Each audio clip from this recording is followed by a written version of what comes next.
Welcome to our channel.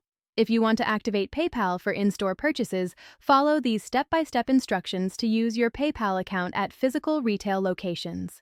Step 1. Download the PayPal app from the App Store or Google Play Store if you haven't already.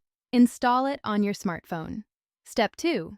Open the PayPal app and sign into your account using your email address and password, or create a new account if you're a first-time user. Step 3. Link a payment method to your PayPal account by adding a bank account, debit card, or credit card. Navigate to the Wallet or Payment Methods section.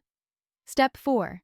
Verify your linked payment methods by confirming small test deposits or entering verification codes sent to you. Step 5. For in-store purchases, you'll need either a PayPal business debit card or to use PayPal through a digital wallet like Apple Pay, Google Pay, or Samsung Pay. Step 6. If you want a PayPal debit card, order one through the app by navigating to the card section. Wait for it to arrive by mail and activate it when you receive it. Step 7. Alternatively, add your PayPal account to your phone's digital wallet for contactless payments at stores that accept mobile payments. Step 8.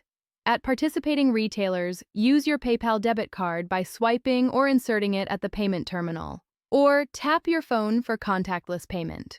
Your purchase will be funded by your PayPal balance or linked payment method. Don't forget to like this video and subscribe to our channel.